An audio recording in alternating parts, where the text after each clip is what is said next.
Salut à toi, jeune entrepreneur. Savais-tu que 95% des richesses de Kattegat étaient maintenant détenues à la fin de la série Viking par Ingrid? Ingrid! Alors est-ce que tu préfères te satisfaire d'une série qui te propose un final comme ça? Ou est-ce que tu as envie de réécrire la série et te faire très rapidement de l'argent avec moi? Bisous. On est de retour sur la chaîne principale. Putain, c'est beau, j'ai la larmiche. Vous le voyez pas là, mais j'ai la larme à l'œil.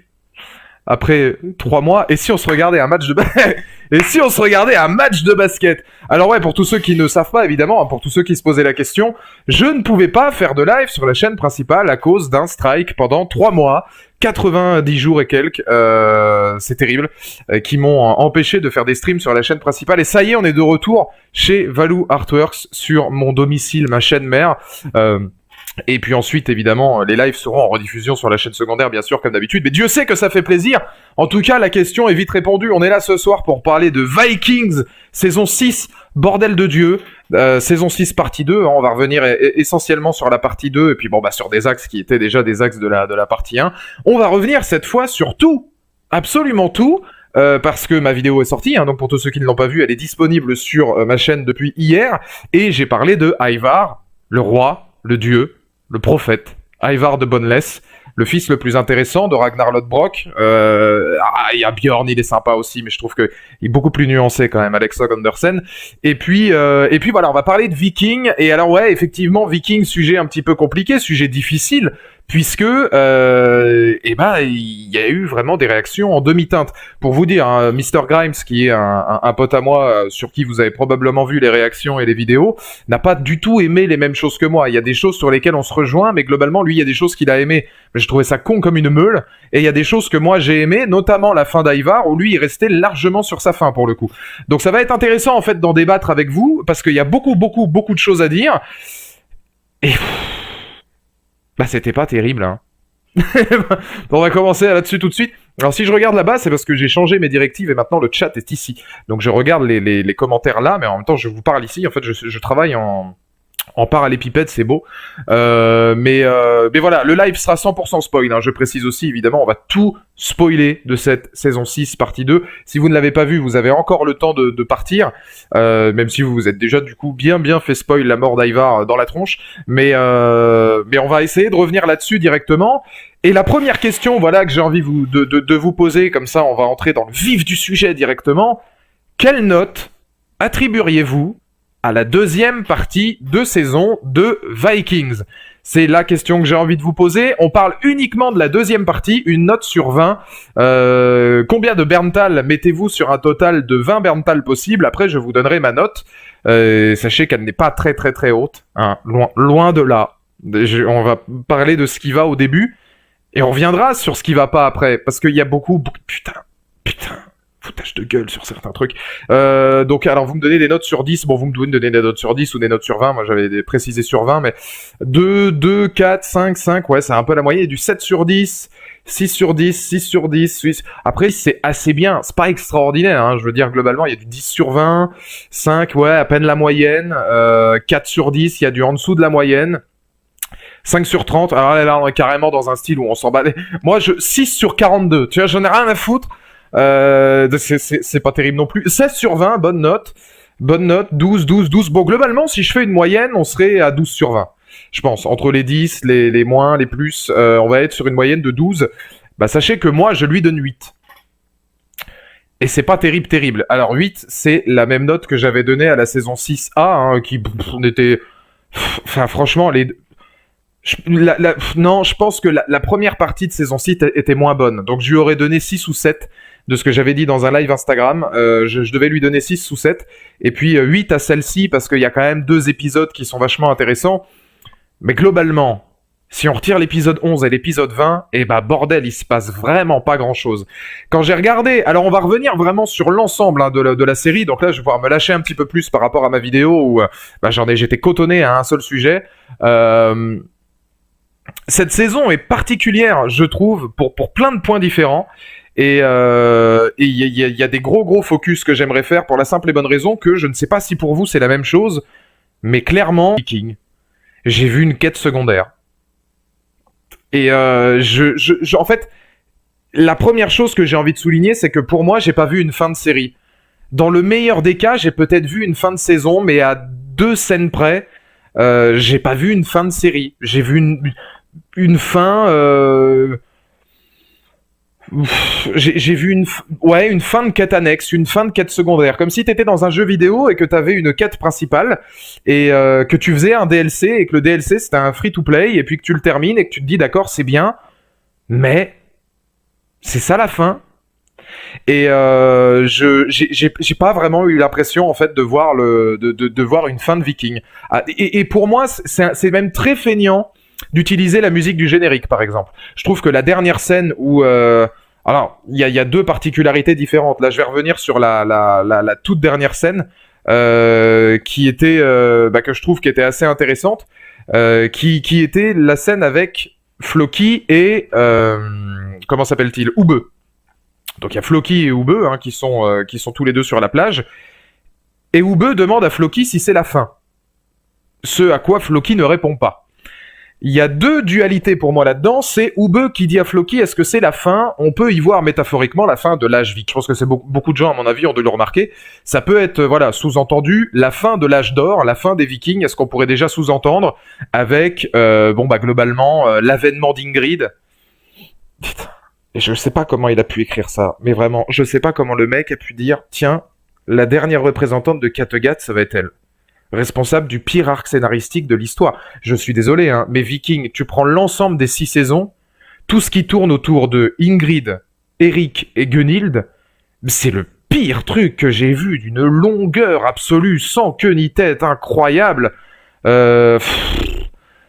Inintéressant au possible quoi en plus parce que tu te dis les personnages sont pas attachants, c'est assez navrant c'est assez navrant, mais à un moment donné Ingrid peut représenter la fin de l'âge d'or viking également, j'en parlais dans ma vidéo, c'est-à-dire que Michael Hirst s'est peut-être dit tiens si je mets Ingrid sur le trône les gens vont peut-être se dire pour que ce soit quelqu'un comme ça qui soit adulé par les vikings.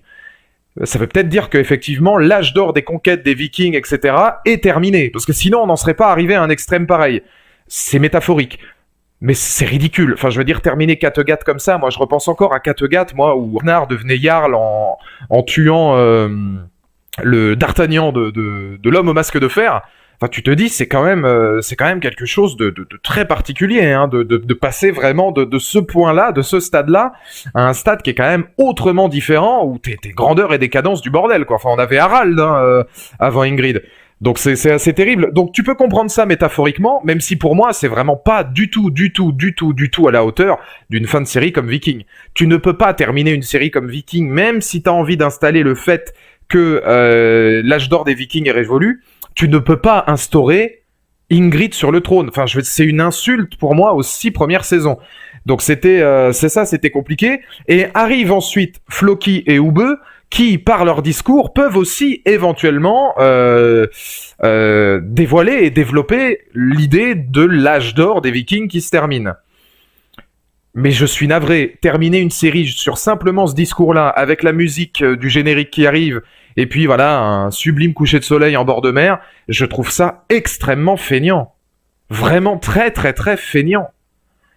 Et c'est dommage dans une série comme ça. Et c'est ça qui me frustre en fait, c'est de me dire, je n'ai pas eu l'impression que scénaristiquement, ils savaient où ils allaient. Alors il y a aussi cette possibilité que Michael Hirst, qui est en train de faire le spin-off, soit complètement sur le spin-off, et on est strictement rien à foutre de Viking. Il s'est peut-être dit, moi tu sais quoi, je vais faire une Game of Thrones, à l'époque où les gugus de Game of Thrones en avaient rien à branler de la saison 8 parce qu'ils pensaient aller bosser sur Star Wars avant de se prendre une quenelle de l'espace-temps, mais ils pensaient aller bosser sur Star Wars, donc nique sa mère, Viking, Game of Thrones on s'en fout.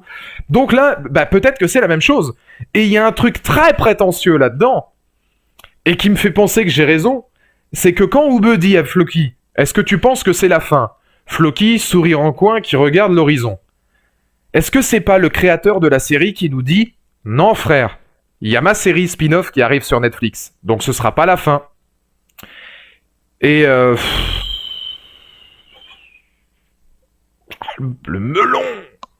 melon du mec. Putain, on n'est pas sur un level Scott Gimple, mais t'as un melon. Et je suis désolé, mais tout porte à croire par rapport à la fin qui est bâclée qu'il y a cette double connotation. Il y a la côté spirituel, l'âge d'or des Vikings est révolu, hein, parce que effectivement, les fils Ragnar sont morts, il reste plus que Fitzerk, mais il s'est converti, t'as Ube qui va terminer sa vie aux États-Unis, enfin en Amérique, et puis le spin-off qui arrive prochainement. Donc il y a vraiment pour moi ce côté très, il y a un côté, je trouve un peu feignasse quoi dans cette fin de saison, qui ne me, comment dire, qui me laisse imaginer que j'ai vu un spin-off, voilà, dans l'ensemble de la saison 6. On va y revenir après sur beaucoup de points, hein, de toute façon, mais voilà, j'ai l'impression d'avoir vu un spin-off, notamment, et là on va y revenir tout de suite, sur l'arc autour de la Russe, par exemple. Il a dit que dès le départ, il voulait finir Viking sur la découverte de l'Amérique. Oui, alors c'est un arc, alors on va commencer par celui-là, alors, avant de passer du côté des Russes.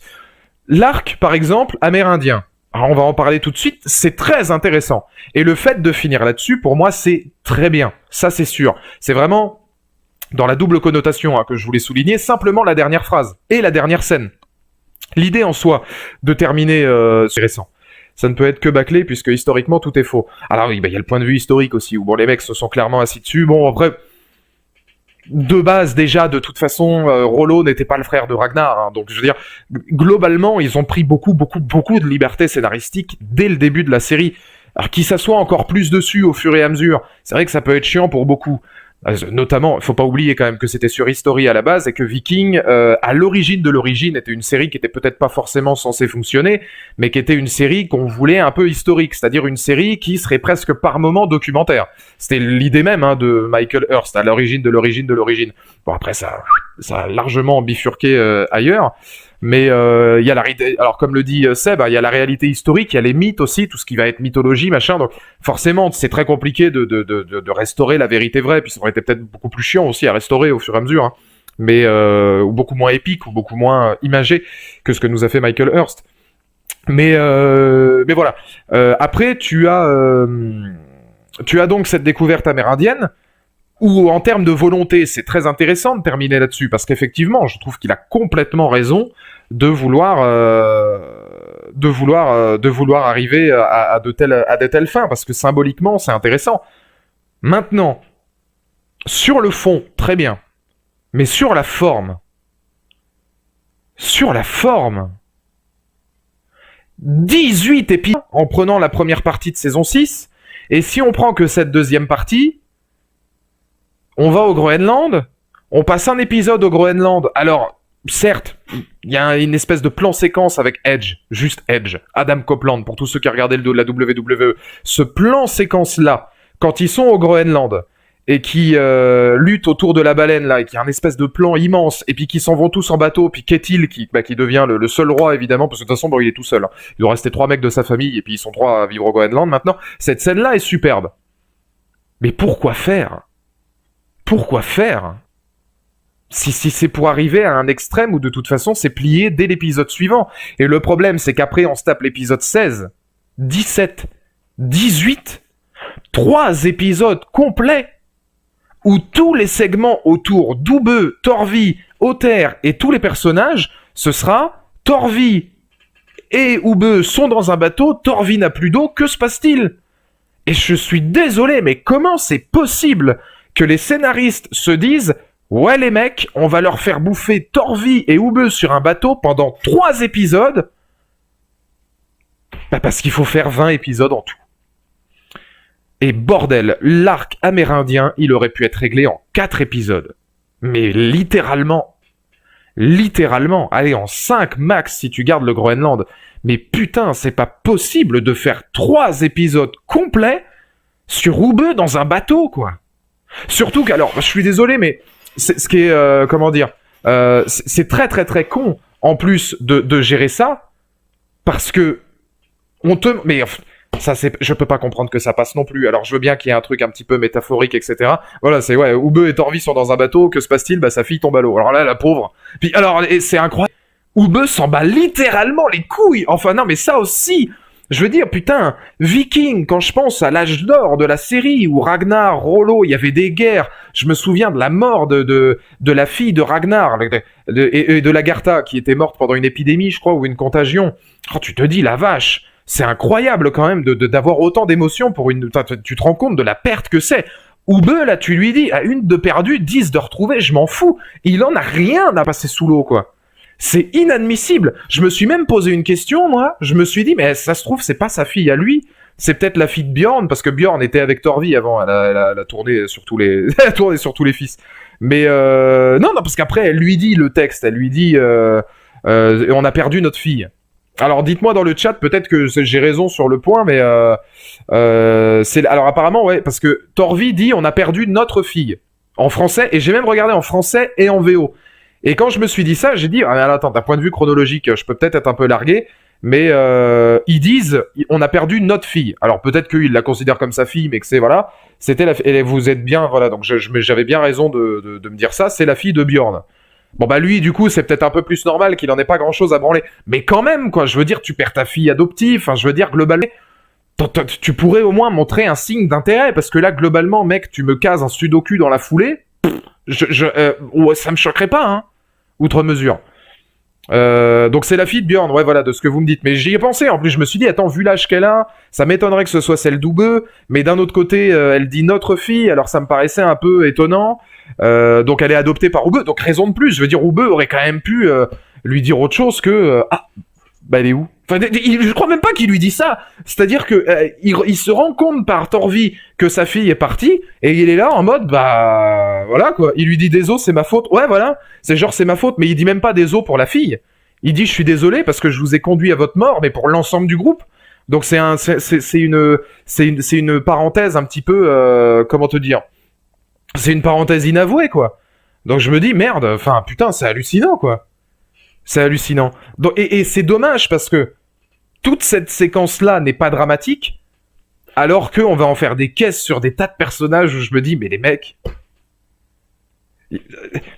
Pour moi, ils ont galéré sur la... Je vais vous dire, hein, sur la mort des héros dans Viking depuis la saison 6. La saison 5, je la trouvais beaucoup plus subtile. Moi, je trouvais que la mort d'Halfdan, cinématographiquement et dans le montage qu'il y avait visuel, était superbe. Parce que tu te rends compte vraiment de la poésie qu'il peut y avoir par le montage et par les cadrages.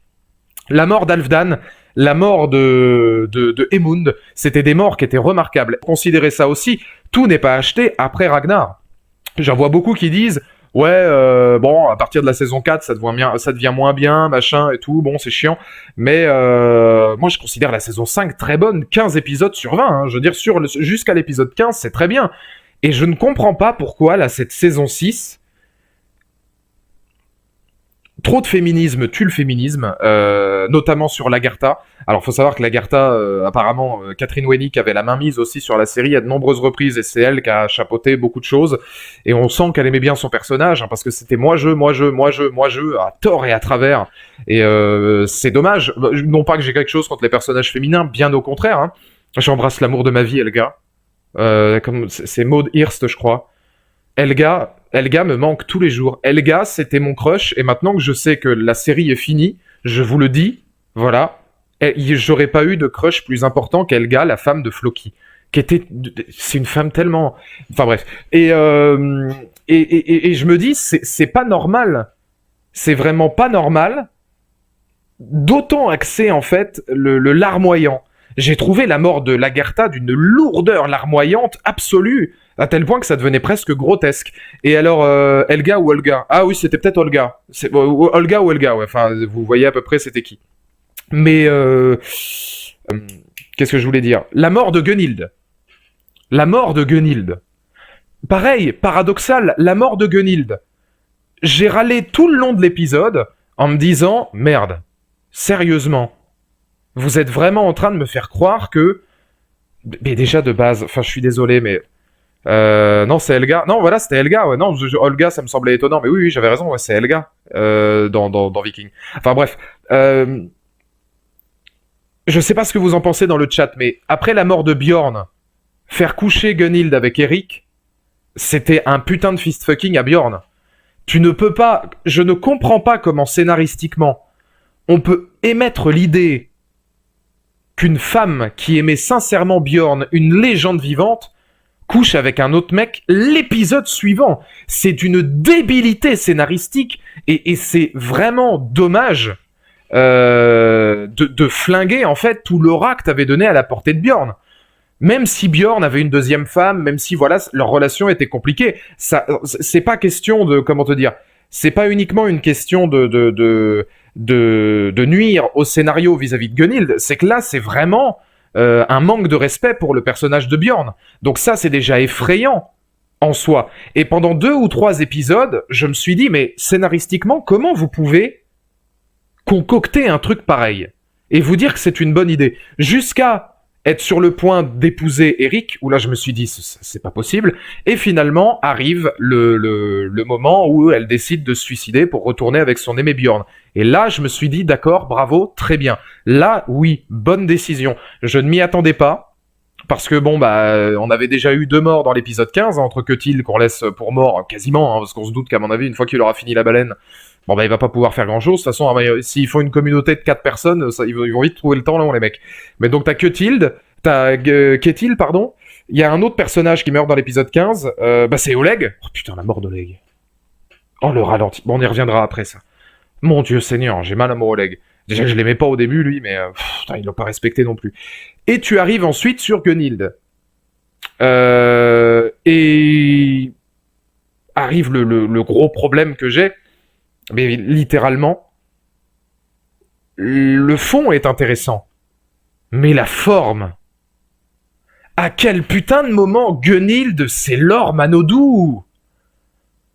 Mais les ralentis pompeux là, tout est ralenti, c'est incroyable. Et dans le même épisode, Oleg qui meurt avec un ralenti où mais c'est ignoble à regarder, c'est un langoureux, mélodramatique, avec l'autre là, pareil, qui va aller dans l'eau et au ralenti, parce que tout doit être au ralenti. Hein. Elle commence à te taper un 400 mètres papillon nage libre pour aller je sais même pas où. Mais pourquoi tu ne te suicides pas dans la foulée? C'est long.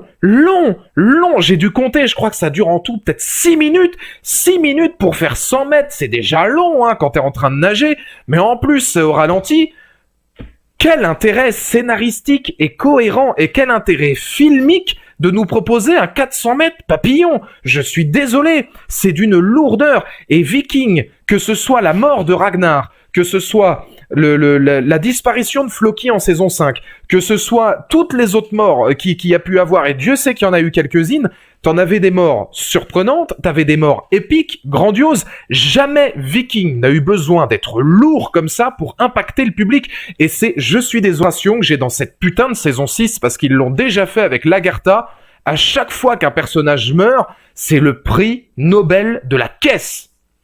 Littéralement le prix Nobel de la caisse. Oleg, c'est et visuellement c'est affreux à regarder. N'est pas, je suis désolé hein, pour ceux qui ont réalisé l'épisode, mais n'est pas Zack Snyder qui veut. Le ralenti est une forme filmique. Il faut le maîtriser. Tu fais pas un ralenti pour prendre principe que c'est le ralenti. Oleg avec sa tête là, en plus il tombe. Puis alors ça lui rend vraiment pas justice esthétiquement au bonhomme. C'est honteux, et tu te retrouves avec la même chose. Je vais vous prendre une des morts les plus impactantes. Athelstan. La mort d'Athelstan est une des morts les plus grandioses de la série. Est-ce qu'à un moment donné, tu joues de ralenti ultra grandiloquent, d'une mise en scène musicale extrême? Non, parce qu'à cette époque-là, tu savais que t'en avais pas besoin. Et là, t'es dans une saison 6 où il faut tout le temps en faire des litres et des litres et des litres et des litres. Et ben moi, je ne prends pas, je suis désolé, moi limite, ça me fait marrer. Vous voulez que je vous dise pourquoi j'ai rien ressenti à la mort de Lagertha? Parce qu'au-delà d'une mort stupide pour le personnage, parce que vraiment la mort est con, hein, je veux dire globalement... ça n'a pas de sens, Fitzer, que retournage de veste tous les 2 semaines, c'est hallucinant. Mais tu vois cette mort-là et le prix Nobel de la caisse. Le seul sur qui ça a marché, c'est Bjorn, parce que Bjorn. Et encore qu'après, voir une espèce de Bjorn empaillé, ou je sais pas trop ce qu'ils en ont fait, l'espèce de figurine, enfin de géante là qu'il y a dans le truc. C'est pas cohérent parce que si vous arrêtez pas de dire oh Bjorn extraordinaire, Bjorn tu étais une légende, jusqu'à la phrase Bjorn était plus grand que Ragnar, où je me suis quand même levé de mon siège et je me suis dit frère, arrête de jouer avec mes nerfs. Parce que non, Bjorn ok c'était un champion, mais on confond pas le bowling et le bilboquet les chéris hein. Donc tu regardes ça, tu te dis qu'il y a la mort de Bjorn qui, elle, pour le coup, a le mérite d'être grandiloquente. Et c'est normal, parce que c'est Bjorn, et ça reste une légende. Mais vous en faites des caisses dans les épisodes suivants, et vous faites coucher Gunhild avec Eric. Donc tout ce que vous faites pour mettre en place une mort héroïque, bah vous le contrecarrez avec une scène de cul, qui n'a aucun sens avec ce que vous essayez de mettre en place.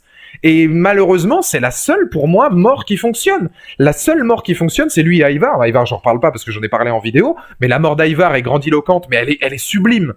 Je suis désolé, mais en termes de mise en scène, et c'est d'autant plus frustrant. Je suis désolé, mais c'est extrêmement frustrant. Je vais demander dans le chat, là, je pose une question ouverte. Il y a des gens comme moi qui se sont dit, c'est pas normal, l'épisode 20. Comment ça se fait qu'il nous fait l'une des meilleures scènes de la série et qu'après il nous met Ingrid sur le trône? J'ai vraiment un ascenseur émotionnel où je me dis, mais putain, tu sais faire encore. Quand tu regardes la scène d'Ivar jusqu'à sa mort, avec toute la grandiloquence de la scène, les ralentis, putain, le fait que quand il fait les mouvements, les autres personnages font les mêmes mouvements, le guide spirituel légendaire, tu fais waouh, tu sais encore filmer, tu sais réaliser, tu sais ce que c'est Viking. Mais pourquoi tu l'as pas fait pendant toute ta saison? J'ai l'impression de voir 20 épisodes où t'as 2 fois 10 minutes, voilà, t'as Bjorn et t'as Ivar, t'as 2 fois 10 minutes où le mec s'est dit, tu te souviens de ce que je faisais en saison 4 sur la prise de Paris? Et après, tu fais des trucs qui n'ont aucun sens. Comment c'est possible de passer de 10 minutes comme ça? Enfin, mais même, j'ai même envie de vous dire un truc. Clairement, hein, entre l'épisode 11 et 20, il y a rien, hein. Il y a rien, je veux dire, tu vois le niveau de l'épisode 11 et le niveau de l'épisode 20, et c'est malheureux, mais c'est malheureux, mais c'est pour ça que enfin, j'ai pas envie de dire, je l'avais dit, mais je l'avais dit. Quand le trailer de la saison 6, je vais vous le dire, mais si vous êtes honnête, vous le direz aussi. Le trailer de la saison 6B de Viking, on s'en souvient, avec le serpent des mers, etc. Tout le monde s'est dit, ça va être jouissif. J'ai reçu 15 000 messages de gens qui m'ont dit « Regarde le trailer, ça va être jouissif ». S'il y en a qui sont dans le chat, qui m'ont envoyé ça, vous avez vu mes réponses. À chaque fois, j'ai dû vous répondre. Calmons-nous. Calmons-nous. C'est un trailer.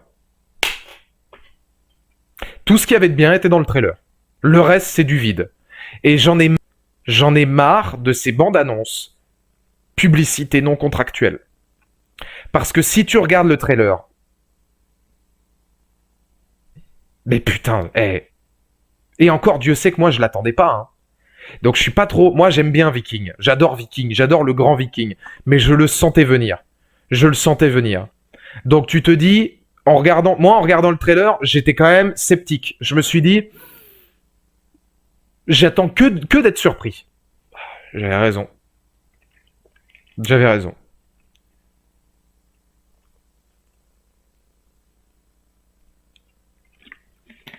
Le 16 est pas mal quand il...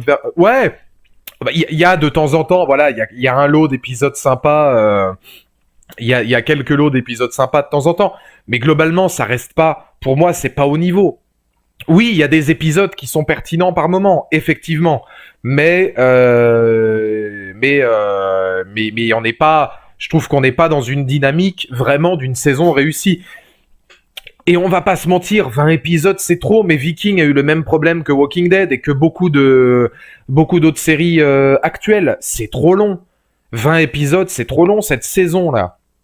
Tu peux la faire en 10 épisodes. Largement, mais largement. Alors après, on revient sur... Dans les facilités scénaristiques, évidemment, hein, tant qu'on parle des choses... comment dire, tant qu'on parle des choses géniales. Floki. Alors, remettons les choses dans le contexte. Ube part d'Islande pour arriver au Groenland. C'est déjà pas simple. Il arrive au Groenland. Il a pas de bouffe, il a pas d'eau. Il part avec tout le monde pour arriver chez les Amérindiens. Les mecs se prennent des tempêtes dans la gueule. Ils sont une vingtaine. Ils sont une vingtaine à peu près dans le bateau. Ils meurent tous les uns après les autres. C'est l'enfer sur Terre. Tu sens que le voyage est compliqué. Pendant 4 ou 5 épisodes, on te le fait ressentir. Ils arrivent là-bas de manière, mais entre la vie et la mort. Donc on te fait comprendre qu'arriver là-bas, c'est déjà un miracle. Et un épisode plus tard, on te dit yes, Floki, qui s'est pris une montagne sur la gueule, est sorti de la montagne, a survécu à ça, a miraculeusement trouvé un bateau, n'avait pas particulièrement plus de vivres ou d'eau, a fait tout le trajet, lui, d'Islande, hein, il partait d'Islande, lui, jusqu'en Amérindie, tout seul, probablement en se prenant des tempêtes aussi, parce que je vois pas pourquoi le courant se serait calmé. Et sous prétexte qu'il est bon navigateur, alors que le mec est déjà dans un état physique déplorable, là-bas, et se fait recueillir dans la forêt, tout seul, et ne parle pas un broc d'Amérindien.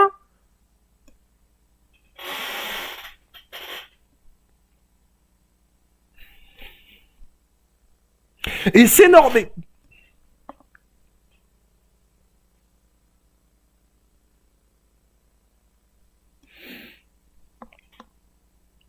Ta gueule, c'est magique. Bon, le plus grand, alors là on a dépassé tous les ta gueule, c'est magique de Walking Dead. Pourtant Walking Dead, on le sait maintenant. Ah, on le sait hein, que Walking Dead est le roi du ta gueule, c'est magique. Depuis que Scott Gimple a récupéré la franchise, oh, des trucs où les mecs s'en battent les couilles, c'est pas cohérent, c'est pas grave. Il y en a plein. Mais Floki, plus c'est gros, mais je suis d'accord, Iram. Plus c'est gros, plus ça passe. Plus c'est gros, plus tu te dis yes, dude. Grave. T'es seul.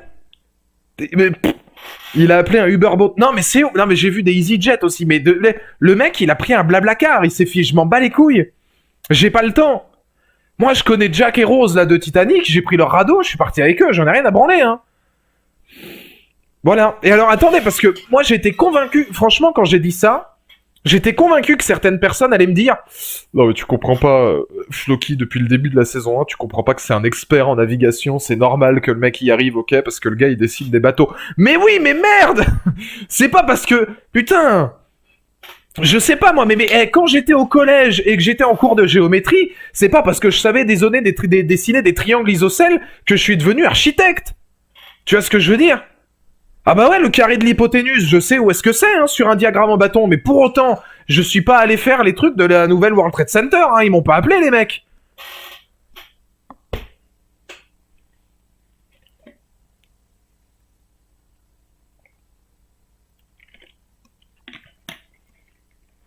Personne ne dit que son équipage est mort pendant le voyage. À qui? À Floki? Bah Floki, il n'y avait pas d'équipage, il est arrivé tout seul. Floki... Ouais mais alors dans ce cas-là, il faut nous le dire. Je pense que Floki, il est parti seul. Parce que si Floki, dans la série, avait dit... à un moment donné, il explique son trajet. Et il explique bien qu'il est parti seul, il n'est pas parti avec des gens. C'est juste du fanservice pour raconter quelque chose de cette quête secondaire, Osef. Ah bah alors pour le coup de... Enfin techniquement, tout est quête secondaire. Hein. Il n'y a pas une quête principale. Je veux dire, quand tu regardes toute la série, toute la saison 6, il n'y a pas une quête principale. La quête principale, c'est qui sera... Pour moi, dans l'ensemble de la saison 6, la quête principale, c'est qui devient roi de toute la Norvège. Donc il y a eu Harald, ensuite ça se bat avec Bjorn, après Harald qui récupère la couronne pour arriver à Ingrid et Kattegat. Pour moi, la trame principale, c'est ça. Bon, alors on pourrait l'arrêter à Harald, hein, parce qu'après, vu ce qu'ils ont fait avec Ingrid, les trucs, les machins, là et tout, c'est de la merde en bas, hein, avec Eric, Gunhild, enfin c'est consternant. Hein. Mais voilà, ça c'est la quête principale. Et à travers toutes ces quêtes principales, t'as des quêtes annexes. La russe, on s'est vite rendu compte que c'était annexe, parce que la russe, on te passe 15 épisodes pour que les mecs attaquent, puis perdent l'épisode d'après. Et au final, bon bah, on se dit, on va aller attaquer Constantinople. J'y ai cru, moi je me suis dit, putain, ils vont aller là-bas. Putain, ça pourrait être intéressant à voir, ça d'ailleurs. Et puis bah non, nique sa mère. Donc très bien, puis ensuite on tue Oleg dans une mort déplorable. Hein. Je pense que tous ceux qui aiment bien Oleg, moi je l'aimais pas. Et c'est pour vous dire, si même moi en plus je suis capable de le trouver, c'est que c'est terrible.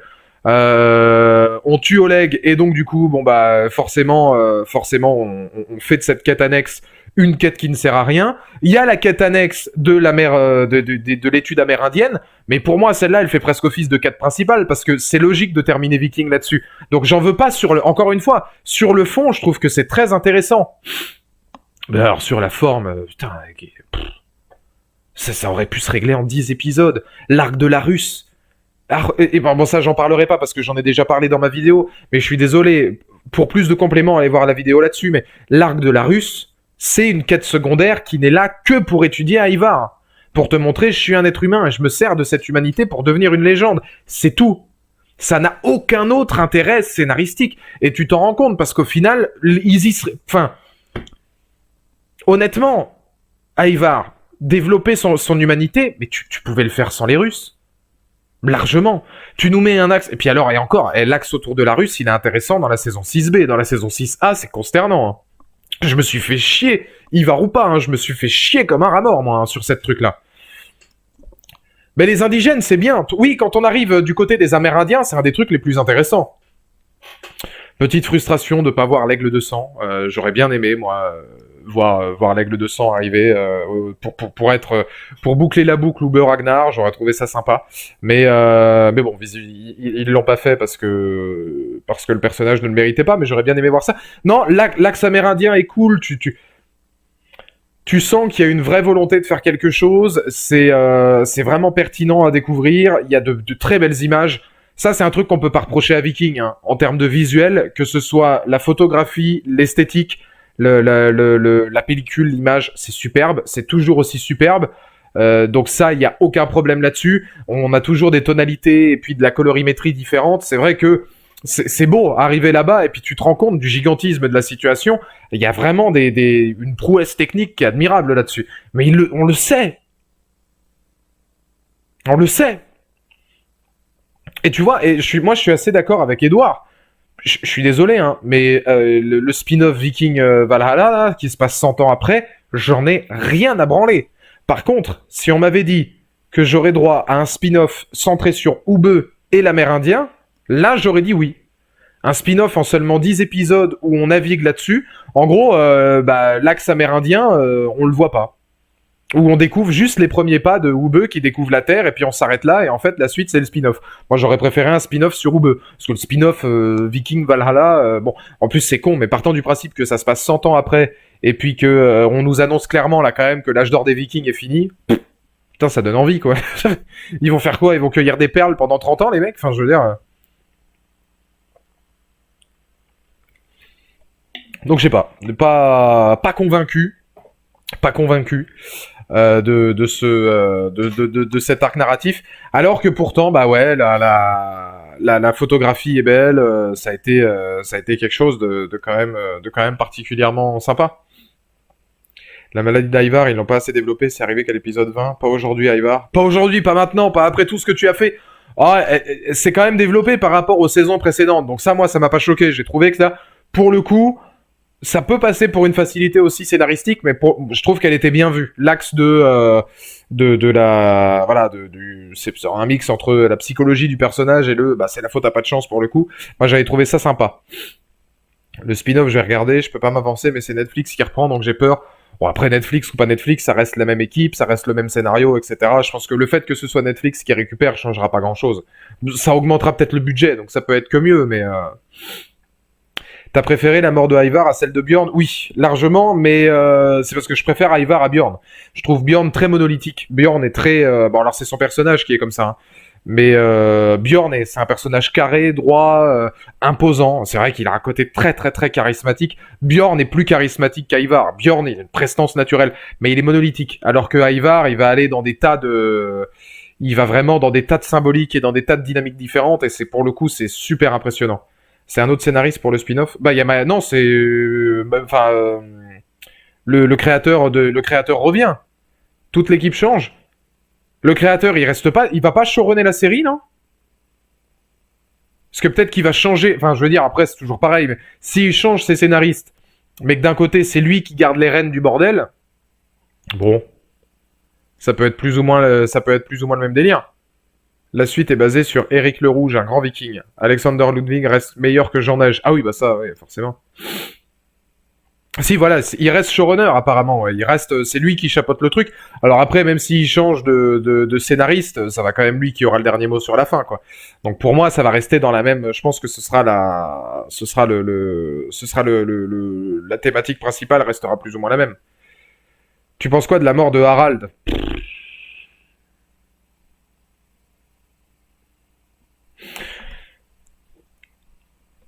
Je vais vous dire. Je vais vous dire. Harald. Le jour où j'ai vu l'épisode où il est mort, l'après-midi même, j'ai marqué sur Twitter. Je suis en train de regarder Viking. Je voulais juste faire un tweet pour saluer Harald parce qu'on n'en parle jamais, mais le mec a eu un charisme et une éloquence naturelle extraordinaire.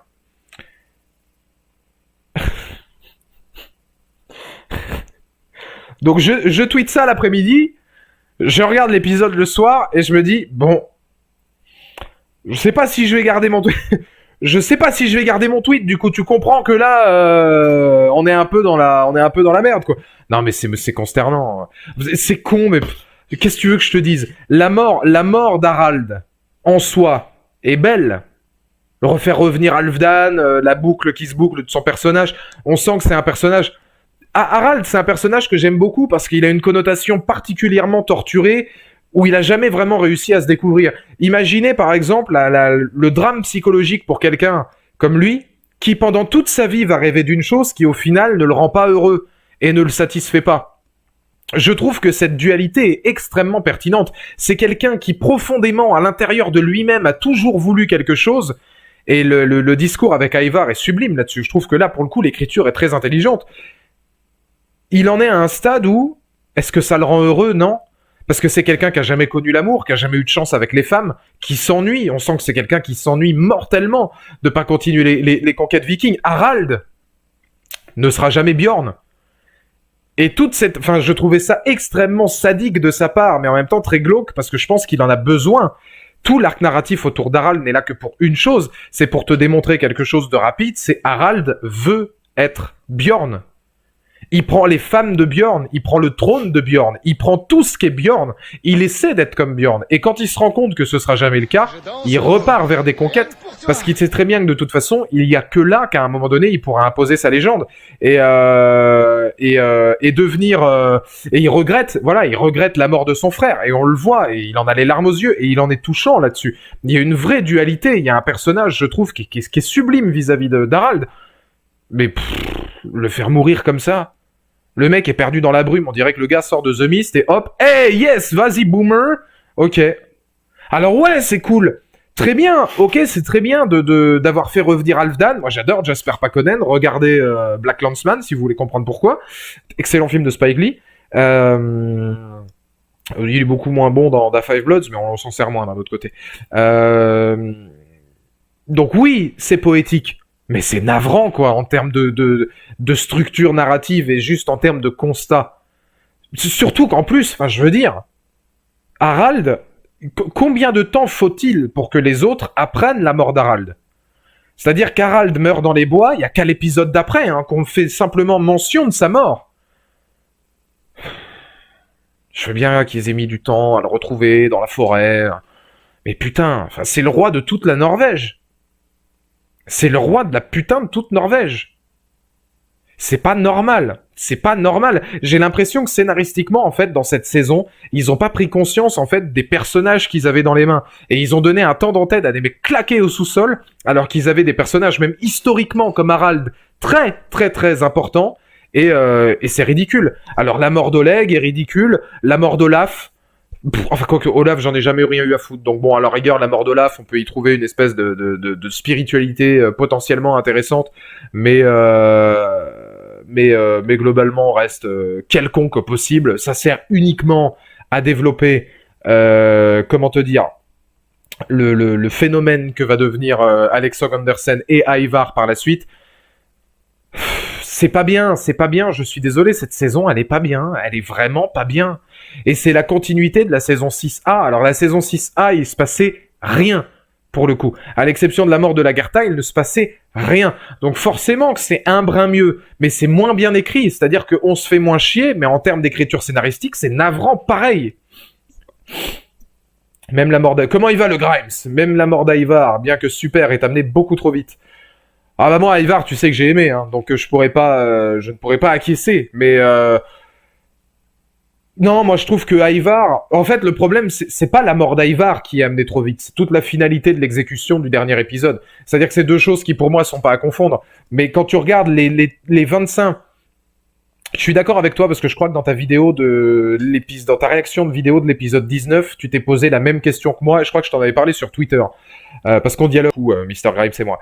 Et c'est le mec. Et donc du coup, je lui avais dit directement à Grimes, je lui ai dit mec, on est à l'épisode 20, il n'y a aucun axe narratif résolu.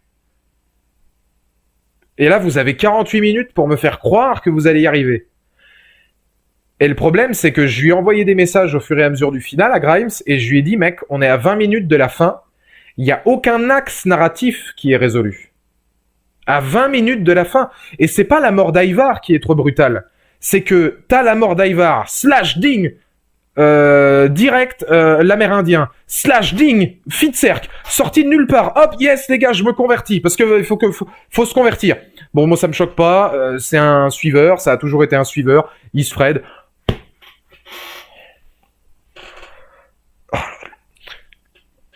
À présent, tu porteras le nom de Atelstan.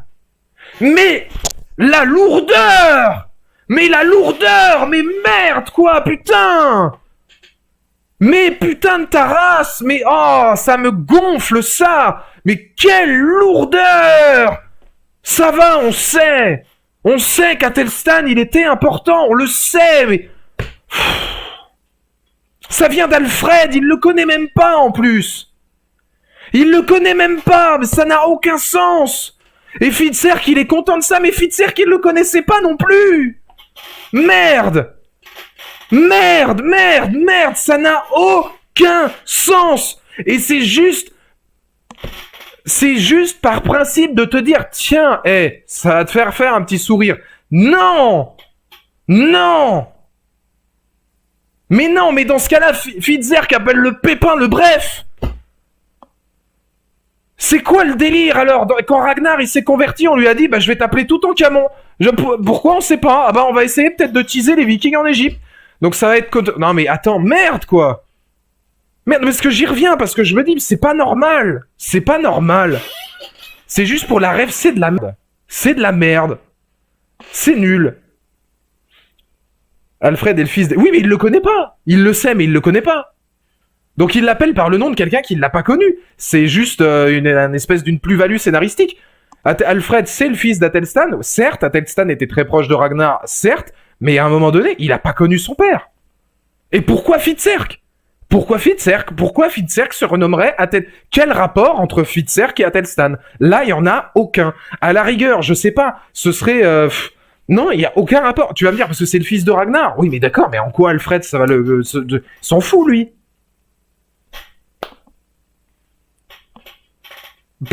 C'est comme Ragnar, le fils de Ube. Ouais, après, bon, Ragnar et Ube, à la rigueur, bon, Ube a adoré son père, donc tu te dis, ça a déjà plus de logique. Mais Other, il l'a pas dit qu'il s'appelait Atelstan à la base aussi. Other... Si, je crois. Si, oui, au début, Other, il se faisait appeler Atelstan, il me semble. Enfin, non, mais Atelstan, on en a bouffé à tous les râteliers. Hein. Mais je rappelle qu'à un moment, il s'était rapproché de Bouddha, etc. Ah oui, Fitzerk est un suiveur. Non, mais alors après, faut pas ressortir les choses de son contexte. Fitzerk a toujours été un suiveur. Donc le fait que Fitzerk décide de suivre la communauté chrétienne, pour moi, c'est logique. Il a perdu Ivar, avant c'était Bjorn, avant c'était un autre, et Bouddha, et ceci, et cela. À un moment donné, tu te dis, bon, très bien... c'est... D'accord, ok, bon, oui, je peux comprendre. Mais putain, mais... Puis c'est... Oh là là, quand tu me mets le... Excusez-moi, mais... Ça n'a aucun putain de sens. Mais aucun. De mettre le flashback de Ragnar qui se fait baptiser. Ça n'a aucun sens. Fitzerk n'a jamais été de près ou de loin proche de la religion chrétienne. Donc là, tu essaies de me faire croire que Fitzerk, d'un coup, s'est rapproché de la religion chrétienne, et tu me dis que, ah bah oui, c'est parce que Ragnar, il s'était fait baptiser. Quel rapport? Les contextes sont complètement différents. Et pourquoi ils font ça? C'est uniquement parce que, voilà, on veut mettre un semblant de rapprochement, parce que la pilule va beaucoup mieux passer si on te dit, bah oui, mais Ragnar l'a fait avant. Ah bah Ragnar l'a fait avant, donc si Ragnar l'a fait, lui il a le droit de le faire. Aucun sens. Aucun sens.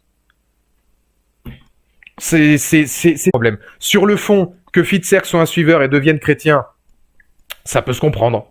Mais sur la forme, c'est une accumulation d'incompréhension et d'incohérence, mais de malade. Alors après, Fitzerk, et ça j'aurais rêvé d'en parler, et je le dis, je voulais en parler dans ma vidéo, j'en ai même parlé à Grimes, parce que Grimes, je lui ai envoyé ma vidéo en avance, parce que je savais que bon, c'est un sujet qui nous intéresse beaucoup, Viking, et je suis dégoûté parce que dans la vidéo, j'aurais aimé parler de Fitzerk, le meilleur guerrier sur le champ de bataille de toute la saison 6, c'est lui. Et il faut quand même redonner ça à Fitzerk. Fitzerk, sur le champ de bataille, est un acteur en termes de prestance et aussi est un guerrier. J'aurais aimé, moi, qu'on mette l'accent là-dessus. J'aurais vraiment préféré qu'on mette l'accent sur le côté guerrier de Fitzerk. Parce que oui, c'est un personnage intéressant. Fitzerk, j'ai beaucoup aimé son développement dans la saison 6. À partir du moment où il arrive vers Ivar, il veut le tuer, il se rend compte qu'en fait il l'aime, il est trop proche de lui.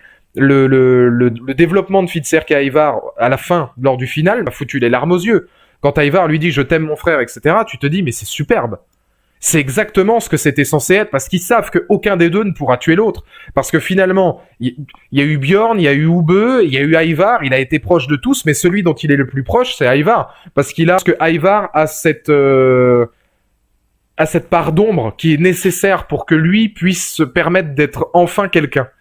Lui qui a toujours été un suiveur. Et c'est pour ça que c'est pertinent. Il aurait été avec Bjorn ou Ubbe, il aurait pas eu de libre arbitre. Avec Ivar, tu sens déjà qu'à un moment donné, il commence à avoir un peu plus d'importance. Parce qu'Ivar lui laisse plus d'importance. Et ça, je trouve que c'est bien. Mais j'ai aimé tous les fils, même Sigurd, non je déconne. J'ai aimé tous les fils Ragnar. Bjorn, Ubbe, Fitzerk, Ivar, ils étaient tous intéressants. Et le plus monolithique, et je trouve si les 4 sont excellents, je trouve que c'est triste, je pense que peut-être le moins intéressant, c'était Bjorn. C'est con, hein, mais Ubbe à ce côté... ouais, moi je pense que... Alors, je les aime tous, mais Bjorn est tellement monolithique, et tu sens vraiment que c'était la thématique du roi, la thématique du grand guerrier, que Ivar, il y a vraiment ce registre de la nuance d'un personnage torturé au possible, superbe. Fitzerk avait quand même un lot de scènes qui étaient pertinentes aussi par moment, parce que le mec, tu sens qu'il revient de loin, et t'avais bien sûr Ubbe, alors Ubbe qui était celui qui pour moi ressemble le plus à son père. Donc pour moi, il y avait plus de nuances et plus de développement intéressant chez ces trois-là que chez Bjorn, même si j'adorais Bjorn avait ce côté monolithique. Ce qui m'a un peu dérangé d'ailleurs, c'est que Bjorn a un esprit de conquête qu'il a complètement laissé de côté dans la saison 6, alors que c'était le fer de lance de la saison 5 quand il partait en Afrique, enfin au Moyen-Orient, quoi. Enfin, pas au Moyen-Orient, mais dans les terres Maroc, etc. Je sais pas exactement où il va, mais vous voyez ce que je veux dire. Et Ubbe avait ce côté fermier, qui d'un coup devient explorateur. Moi, j'ai trouvé ça étonnant. Je me dis, pourquoi vous avez fait ça? Vous auriez pu faire ça avec les autres. Bon, voilà. Vous auriez pu intervertir, mais c'est parce qu'après, évidemment, on se rend compte que Bjorn devait retourner à Kattegat, etc. Donc oui, c'était plus compliqué. Mais pour moi, c'était plus pertinent de ce côté-là. Sigurd, il avait des couilles. Mais mort car il a osé voler les pépitos à Ivar. Sigurd, après, le pauvre malheureux, on n'a pas trop l'occasion de s'exprimer, quoi. Bjorn, c'est le fils de Rollo. Alors Bjorn, moi je demande un test de grossesse, on sait pas trop, hein. Je veux dire, je veux bien... Je vous dis, là on va vraiment poser la question dans le chat, mais dans les commentaires, dites-moi, pour vous, Bjorn c'est le fils de Ragnar ou c'est le fils de Rollo, biologiquement? Parce que je veux bien que Rollo dise mais Lagertha, tu sais très bien que c'est mon fils. Mais d'où? Enfin, je veux dire, si tu t'es tapé Lagertha le jeudi et que Ragnar se l'est tapé la lundi, le dimanche, d'où ce serait ton fils? À quel moment tu peux être sûr et convaincu que c'est ton gamin? Donc moi je vois pas en quoi, enfin je ne vois pas du tout pourquoi on aurait apporté le fait que Bjorn ne soit pas le fils de Ragnar. Déjà, je trouve ça complètement con, moi, d'émettre l'idée que ce soit Rollo. Mais Bjorn le dit, hein. Il dit bah ouais, t'es peut-être mon père, mais peut-être que tu l'es pas. Tu peux pas vérifier ça. Et puis de toute façon, purement dans mon esprit, je suis le fils de Ragnar. Donc finalement Rollo il s'en fout. Mais faire revenir Rollo pour omettre l'idée que ça puisse être le père de Bjorn, alors que de toute façon, bah, biologiquement, c'est impossible de le nuancer, bah, je vois pas l'intérêt. Je vois pas l'intérêt. Et il y a beaucoup de gens qui disent Ragnar. Hein. Il y a quelques personnes qui disent Rollo, mais il y en a beaucoup qui disent Ragnar. Quand on t'entête à Ivar, on meurt même si on est son frère. Ragnar, les deux. Le fils des deux en même temps, t'imagines le mélange de spermatozoïdes à l'intérieur de la Gartha, mon dieu Seigneur, quelle image. Quelle image. Et du coup, ouais, ce serait peut-être le seul homme à avoir deux pères et une mère. C'est l'hydre à trois têtes. Je pense pas que Ivar a pleuré parce qu'il avait peur de mourir, mais il avait peur que son nom soit oublié. Moi, je pense qu'il avait peur de la mort. Et c'est ça qui est vachement intéressant. Moi, je pense que Ivar a eu peur de mourir. Il a eu peur que, il a eu peur que je pense qu'il était pas prêt à subir ça. C'est quelque chose qu'il attendait, mais il a eu une réaction humaine. D'où ma vidéo quand la légende dépasse l'homme et inversement. Je pense que la légende dépassait l'homme, mais que l'homme a fini par, à certains moments, l'homme reprenait le dessus sur la légende. C'est ça que je trouve génial, moi, dans l'écriture. Et je me dis, putain, mais comment t'as pu écrire ça alors que t'as fait de la merde en barre dans toute la saison? Mais le fait que son corps se brise, il y a plein de significations derrière ça pour Ivar. Son corps se brise sous le poids de la légende. Son corps se brise parce que son corps n'est pas prêt à accueillir cette légende. Son corps se brise parce que c'est l'homme qui lutte contre la légende. Et son corps se brise parce que son corps est la responsabilité de l'homme. Et quand il est sur le point de mourir, il a peur parce que l'homme reprend le dessus. Il y a cette dualité entre l'homme et le dieu qu'on fait depuis la saison 5. Moi, je trouve que c'est génial. C'est super bien écrit. Et heureusement que la mort d'Ivar, elle est là, et Alexa Andersen. Juste Alexa Andersen. Alors, honnêtement, si je dois retenir deux acteurs de la saison 6, allez, non, deux. Même deux, parce que comment il s'appelle Attendez. Je crois que c'est... Voilà, c'est ça. Alexa Andersen, Jordan Patrick Smith. Ivar, Ube. Pour moi, les deux MVP de la saison. Les deux acteurs qui... je vois le duel entre Ray Stevenson et Jordan Patrick Smith quand ils sont dans le bateau, et que t'as Otter qui est en train de faire une prière probablement chrétienne, je suppose, et que Ube le regarde avec un air de défi et chante un emblème viking. Le regard d'Ube à ce moment-là.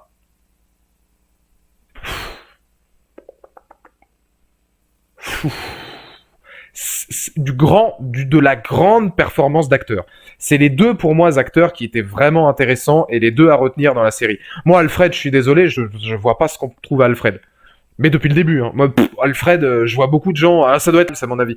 Mais je sais que Grimes adore Alfred.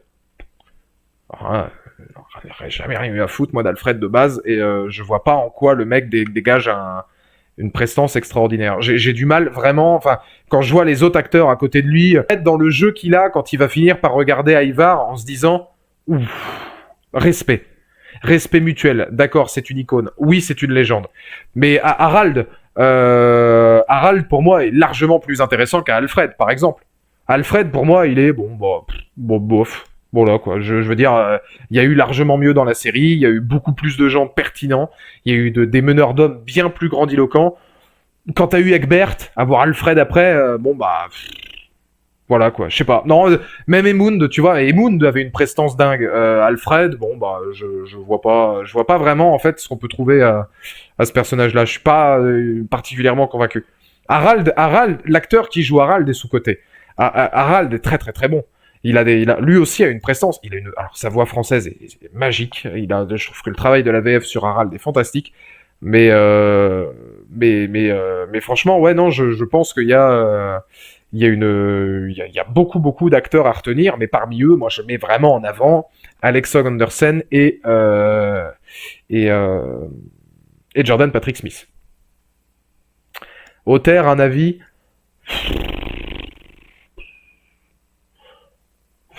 Inutile. Enfin, à part pour mener vers les terres d'or, hein, je veux dire, oui, c'est lui qui amène Ube sur les terres amérindiennes, mais globalement, inutile. Alors, faire venir Ray Stevenson pour lui faire jouer ça, je préfère autant Adam Copeland. Je trouve que Kettil, l'utilisation de Kettil est vachement intéressante. Parce que Adam Copeland, donc Edge, hein, la WWE, il a un niveau de jeu dans son épisode final, quand il pète les plombs à côté de la baleine, fantastique. Hein. Mais vraiment. Hein. C'est Alfred de Grec. The Great. Ah non, mais moi, Alfred, ouais, oui, si vous aimez bien, moi, c'est pas, il m'a pas marqué ou il m'a pas touché outre mesure. C'est pas un, mais même le personnage. Après, l'acteur est bon, hein, je veux dire globalement, mais c'est vrai que c'est pas un personnage qui m'a marqué outre mesure. Oubliez pas, Bjorn égale fils de Rollo. Ah ouais, biologiquement, je demande le test de paternité. On lui fait passer le test anti-Covid et après on lui fait passer le test de paternité dans la foulée. Comme ça, au moins, on est tranquille. Peter Fransen, ouais, le Harald. Très, très, très fort. Très, très fort. Tu penses quoi du serpent et de l'esclave sur le trône avec Ingrid? Bah, alors globalement, je l'ai dit, hein, Kattegat, c'est une honte. Tout l'arc autour d'Ingrid, Eric, les deux esclaves, c'est Gunhild, c'est consternant. C'est long, ça n'avance à rien, et c'est vraiment... Pourquoi amener un truc de sorcellerie? Je veux dire, c'est... Je sais pas, je vois pas pourquoi amener ces espèces de... Il y a toujours des trucs particuliers... En fait, la barre est franchie entre réalisme et mythologie. Et je sais pas où est-ce que la série se situe, tu vois. Je me suis posé la question, moi, sur le serpent. Je me suis dit, est-ce que le serpent, c'est... Bon, oui, ça doit être une vision. Je crois que c'est Torvi qui voit l'espèce de serpent géant qu'il y a dans l'océan. Je pense que c'est une vision qu'elle a parce que 30 ou 40 secondes avant, elle en parlait à sa fille. Mais alors déjà, avec grosse quenelle, hein, pareil, hein, parce que je veux dire, ce serpent-là, on le met dans la bande-annonce en me disant, putain, ça va être un truc de ouf. Bon, au final, c'était gros comme une maison, que ça allait servir strictement à rien. Hein. Mais, bon, ouais, s'en servir pour ça, d'accord. Donc je vois pas trop l'intérêt. Et ouais, c'est sa fille qui le. Ah, c'est sa fille qui le voit. Je croyais que c'est ça. Attends, c'est sa fille, ou alors c'est Torvi qui lui en parle. J'ai peut-être un doute. C'est entre Torvi et sa fille, mais c'est à ça sa fille qui croit le voir. D'accord, ok. Donc c'est peut-être Torvi qui lui en parle, et comme elle lui parle de cette légende-là, c'est elle qui le voit. Bah pendant 30 secondes, je me suis dit, et c'est ça, la frontière est assez paradoxale, parce que tu finis par te dire, mais est-ce que le serpent existe? Est-ce qu'ils ont franchi la passerelle de la mythologie? Question que je me suis posée avec Floki. J'ai pu me poser la question si Floki, du coup, avait pas des rapports de Dieu. Parce que tu te dis, Floki, dans l'état dans lequel il était, peut-être qu'il a un statut d'immortel ou des trucs comme ça. C'est quand tu regardes la sorcellerie qui fonctionne puisqu'elle le rend aveugle. Ok. D'accord. Très bien. Bon. Ok, donc il y a ça. Il y a le serpent qu'on finit par voir, et il y a peut-être Floki qui a un rapport mystique d'immortalité, parce que bon, sinon, le rendre aveugle, c'est complètement con et incohérent. Le serpent, c'est une grosse quenelle, et Floki, c'est complètement con et incohérent. Donc soit tu confonds, soit t'es sur du réalisme, et dans ce cas-là, c'est facilité scénaristique et truc tout bidon hein, sur ces trois axes-là, soit il y a peut-être un rapport mythologique, mais je me suis posé la question, moi, pourquoi tu amènes ce système de sorcellerie, quoi? Surtout que ça n'apporte rien. Alors, je suis désolé, hein, mais la sorcellerie rend Eric aveugle. Mais Eric se fait tuer par une esclave qui avait passé un pacte avec Ingrid. Si Eric n'est pas aveugle, bon alors ok d'accord, si Eric est pas aveugle, forcément il va voir que la nana elle est en train de prendre le truc. Mais honnêtement, si la nana elle y met du sien, et que je sais pas, elle fait une scène sexuelle un peu violente avec Eric, en l'étouffant, ou elle peut le tuer pareil avec un couteau. Je veux dire, par exemple, si à un moment donné le but c'est de faire qu'en sorte qu'Eric meure de la main de l'esclave, l'esclave peut avoir un couteau, et pendant qu'ils sont en train de ken, elle lui met le couteau dans la gorge. Pourquoi emmener la sorcellerie? Ça sert à rien. Pour moi, c'est vraiment too much. Puis alors, la scène, ouais, elle prend une espèce elle fait un piolet en bois, elle va chercher 2-3 tomates cerises dans le jardin, dans le potager, puis 2-3 champignons, 2-3 cèpes des forêts. La meuf, elle crache, cette scène, elle est immonde. Enfin, moi, ouf. Quand elle s'ouvre le sein, là, comme ça, pour prendre le sang, tu te dis, d'accord, donc avec 3 gouttes de sang, c'est pire que Jurassic Park avec les séquences de brins d'ADN, tu vois.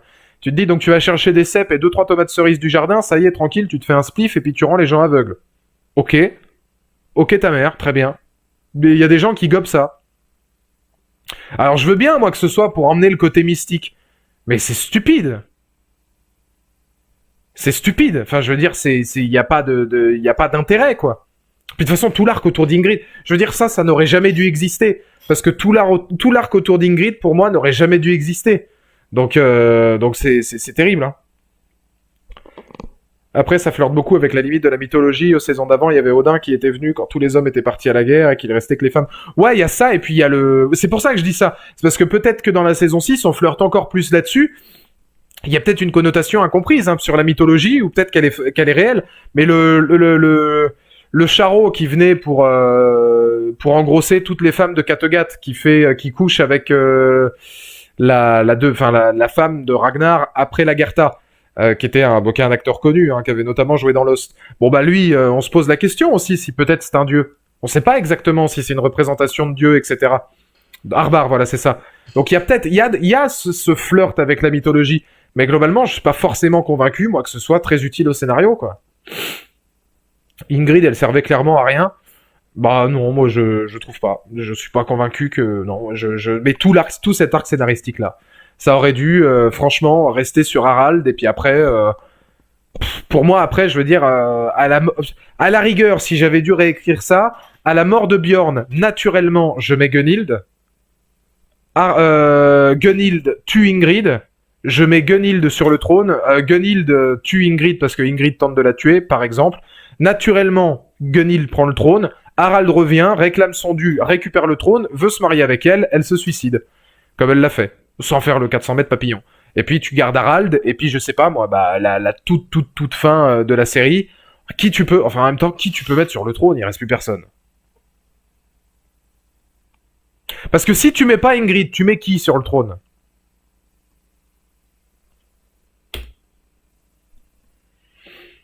Gunhild est morte. Il y a personne pour prendre le trône pendant ce temps-là.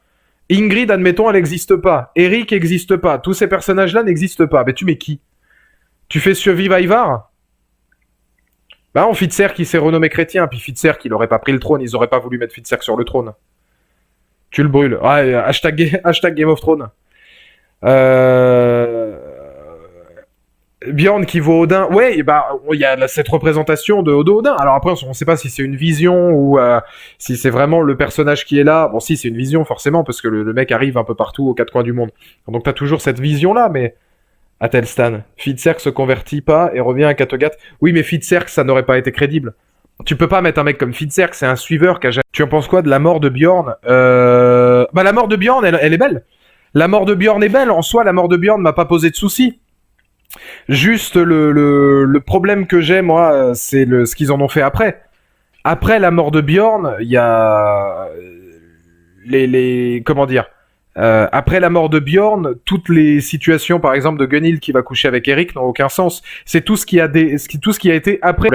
Et puis cette espèce de statue, ouais, je trouve pas forcément ça très, je trouve pas forcément ça très judicieux. Je pense que comment dire, ça aurait pu être plus subtil. Pour moi, globalement, la saison 6, c'est une saison qui manque cruellement de subtilité. Et là où Viking faisait fort dans les saisons précédentes, c'est qu'elle était subtile sur beaucoup de thématiques. Sur certaines morts, sur certaines prises de risques. Il y avait des thématiques intéressantes. Mais là, c'est terrible, quoi. Tu penses quoi de Floki et de tous les trucs des Amérindiens? J'en ai déjà parlé dans le live, du coup il sera un petit quart d'heure, puis après on va s'arrêter là parce qu'on a quand même bien fait le tour de ce que je voulais dire. Mais la mort de Floki, le retour de Floki pour moi c'est une incohérence absolue et c'est du fanservice inutile. Mais comment dire, l'axe amérindien était pertinent au niveau des décors. Le travail de reconstitution historique était intéressant. Travail de reconstitution historique, le travail du décor, le travail de l'image, la photographie, le jeu des acteurs aussi. Réussir à faire prendre conscience qu'avant Christophe Colomb, etc., oui, les Vikings avaient déjà découvert les terres amérindiennes. Moi, c'est quelque chose que j'aurais aimé voir en spin-off. C'est quelque chose que j'aurais aimé plus développer. J'aurais préféré qu'au lieu de faire 4 épisodes sur un putain de radeau de merde, les mecs prennent plus de temps pour me développer ça. Ça aurait été pertinent. Plus que d'aller dans quelque chose qui, pour moi, n'avait pas forcément lieu d'être. Tu pourras dire à Fitzerg de faire bugger le live. Je crois que la remarque ne lui a pas trop plu. Ah non, je vais contacter Fitzerg et je vais lui dire, bon, la prochaine fois, à un moment donné, je veux bien, mais j'ai pas aimé, y compris la saison 6, car ils ont mis le féminisme, alors que ça n'a rien à faire ici. Bah, le féminisme, alors on peut en parler, mais c'est dommage. Viking a toujours, comme Game of Thrones d'ailleurs, réussi à imposer un féminisme dans le bon sens du terme. Lagertha, Aslog, Helga, Torvi dans les premières saisons, les guerrières au bouclier, les appellations des guerrières au bouclier, hein, sans avoir besoin d'en faire des caisses comme dans la saison 6, là, dans l'épisode de la bataille de Lagertha. Game of Thrones, Cersei, Daenerys, j'en passe des meilleurs. Il y a toujours eu dans la série Viking du féminisme, mais subtil, où la femme était forte sans besoin de la tendance féministe. C'est deux choses qui n'ont rien à voir. Donc la tendance féministe est chiante. Et ça concerne pas que Viking, et ça concerne pas que Game of Thrones.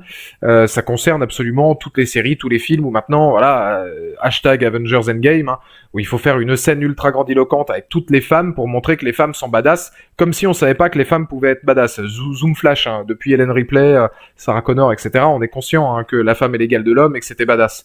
Donc il y a le bon féminisme, hein, le féminisme des premières saisons de Viking, où tu voyais que Lagertha était une femme forte sans avoir besoin d'en faire trop. Aslog, pareil, dans la subtilité de son jeu. Et puis, il y a le mauvais féminisme. C'est celui des saisons 6, où on en fait des caisses et des caisses et des caisses pour rien. Et c'est dommage. C'est dommage parce que, pour moi, ça n'a pas lieu d'être.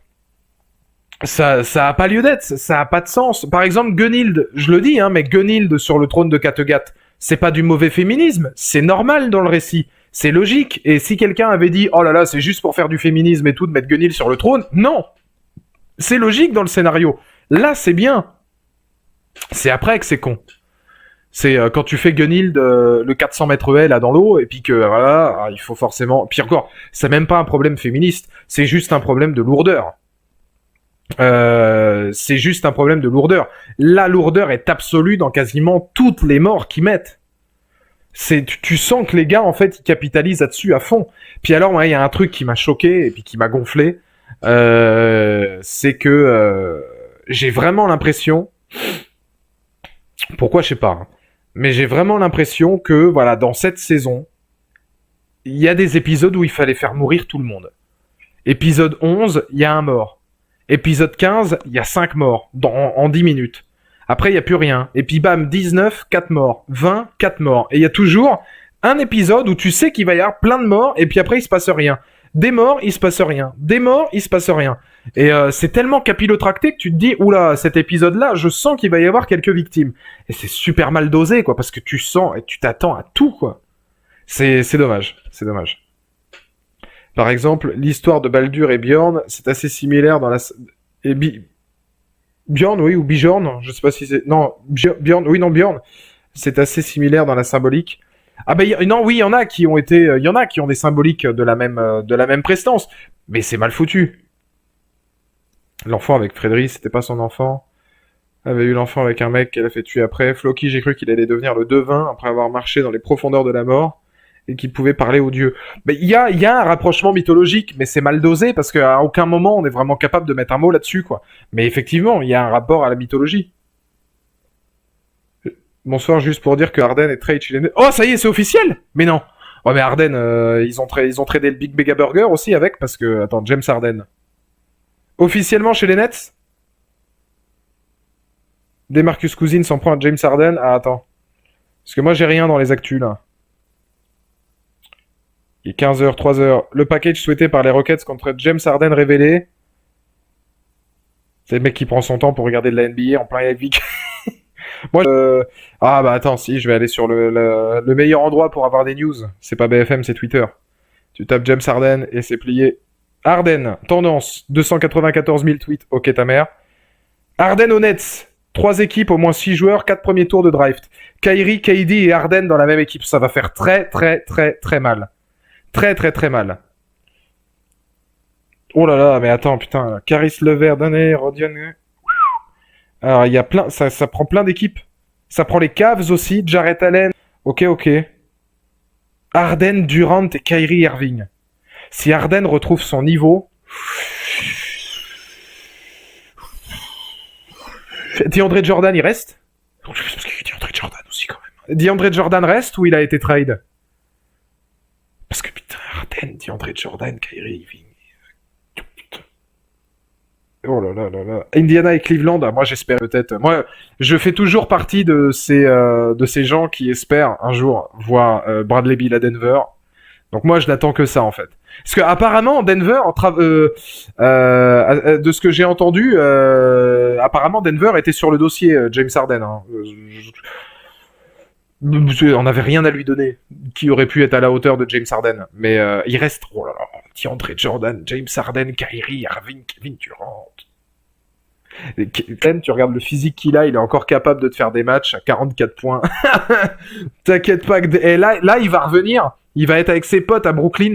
Il avait envie de se barrer depuis longtemps. Il va te mettre des espèces de mandales dans ta tronche. Parce qu'il va retrouver sa shape. Ouais, Brooklyn, là, tu l'as, le concurrent pour Los Angeles. Après, à voir. Hein. Ça va demander du temps. Hein, parce que James Harden, pour moi, c'est pas quelqu'un qui t'emmène en finale de conférence. Mais Kevin Durant, oui. Donc, tous ensemble...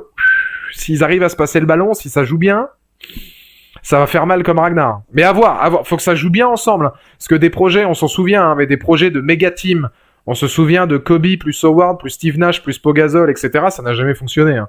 Donc, je sais pas. À voir si ça prend au Nets. Mais il a là, James Harden aura Kyrie Irving et Kevin Durant, qui sont eux des meneurs d'hommes capables d'emmener en finale NBA. Donc, c'est la grosse bombe, hein. C'est la Harden, c'est la vraie. Là, c'est la grosse bombe. Mais vous verrez. Moi, j'annonce d'ici à février là. J'annonce Bradley Beal échangé à Denver contre Will Barton, Gary Harris et des tours de draft et R.J. Hampton. Et R.J. Hampton, Gary Harris, Will Barton. Quelques tours de draft contre Bradley Beal. Denver en finale de conférence contre les Lakers. De l'autre côté, j'annonce Milwaukee contre Brooklyn. Et j'annonce Denver-Brooklyn. En fait, le gars part trop loin. Denver-Brooklyn en finale NBA. J'annonce Cleveland en demi-finale de conférence. Non, mais on verra. Ouais, donc Viking et Michael Porter Jr. quand il reviendra de son Covid. Mais non, ouais, il y a des choses un peu complexes, un peu dommages dans cette saison 6 de Viking. Et j'ai pas l'impression d'avoir vu, voilà, pour terminer là-dessus, mais j'ai pas l'impression d'avoir vu une fin de série. J'ai vu tout au mieux une fin de saison, mais ça a été beaucoup trop rapide. Ça a été beaucoup trop haché. Il y a beaucoup trop de facilité scénaristique, c'est des choses qui sont pour moi pas pertinentes du tout. Et non, c'est triste. C'est triste parce que faut revenir dessus quand même. Viking a été l'une des séries les plus grandioses de l'histoire de la télévision. Faut pas non plus oublier que Viking, c'est qui passe sur une toute petite chaîne du câble, qui arrive à prendre des proportions bibliques, qui nous met Travis Fimmel sur le devant de la scène et qui en fait l'un des personnages les plus puissants de l'histoire de la télévision. Après, derrière, c'était compliqué de passer après Ragnar. Ils ont quand même l'audace de mettre des mecs qui sont presque à son niveau. Bjorn, Ube, Ivar, Fitzerk, Emund, Lagertha qui porte la série aussi sur ses épaules. Il y a quand même beaucoup de choses qui sont vraiment intéressantes à mettre en place. Les conquêtes des Ragnar, pour moi, étaient vachement intéressantes. Mais il y a un goût d'inachevé. Je me dis, finir là-dessus, je suis mi-figue mi-raisin. Vraiment, hein. Je suis mi-figue mi-raisin. Je suis un peu dans une espèce de dualité où je me dis, j'arrive pas trop à savoir s'ils savaient où ils allaient. Je me demande si vraiment cette saison a été prévue, hormis l'arc amérindien, où ça, il le savait, Michael Hirst, depuis le début, qu'il allait aller là-dessus. Mais je suis pas convaincu, en fait, que les scénaristes savaient exactement comment ils allaient terminer le récit. Et ça se sent. Ça se sent. C'est bâclé très rapidement. À mon avis, ça a été, je pense que ça a été filmé en très peu de temps, avec des équipes qui étaient peut-être même pas au courant hein, de ce que faisaient les autres pendant ce temps-là. Il n'y a pas un sentiment de fluidité. Quand je regarde Breaking Bad, quand je regarde Mr. Robot, quand je regarde Sons of Anarchy, tu sens bien qu'il y avait... il y avait quand même, il y avait quand même ce côté, on sait où on va depuis le début de la série, on sait où est-ce qu'on veut terminer. Et du coup, on va t'amener dans cet arc narratif-là. Et tu sentais véritablement que les mecs savaient où ils t'emmenaient. Ah là non. Là non. Ils ont fait, ouais, moi j'ai un peu peur de ça, Lucas, ouais. J'ai un peu l'impression qu'ils ont fait une Game of Thrones. Avec, effectivement, comment te dire? Oh merde, les scénaristes qui partent pour aller faire du Star Wars et qui du coup, en se disant on va faire du Star Wars, bâclent les boucles Game of Thrones en ayant plus rien à branler de l'impact scénaristique. Là c'est un peu la même chose quoi. Michael Hirst il s'est dit vas-y faut que j'aille sur mon spin-off, j'ai la tête à mon spin-off, je parle de mon spin-off. Ma série mère, ouais. J'aurai 2-3 coups d'éclat, des choses intéressantes, et puis derrière, je m'en fous. Voilà, le reste globalement, je m'en fous. Je mets en avant Ivar et Bjorn parce que je sens que j'aime bien ces personnages-là, mais à part le côté amérindien que je vais essayer de soigner aussi, le reste, j'en ai rien à branler. Et ça se sent. Alors oui, la mort de Bjorn est belle. Oui, la mort de Bjorn est épique et grandiose. Oui, l'épisode 11 est bon. Oui, l'épisode 20 est bon dans sa quasi-totalité, à 2-3 scènes près, notamment Ingrid. Mais... J'y arrive pas. Cette saison 6, j'y arrive pas. Moi, je vais vous dire, hein, je mettais 8 sur 20 à la saison. Et je mets 8 sur 20 à la saison 6 partie 2 et je mettais 6 sur 20 grand maximum à la saison 6. C'est pas beaucoup, hein. Parce que je suis déçu. Parce que et ça me pose problème, je vais vous dire.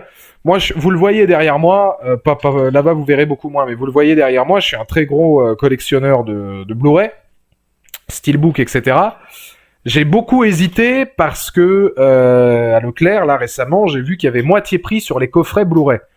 Et il y a un petit coffret Viking saison 1 à 4 qui me tendait les bras. Et j'ai hésité. Ah bon,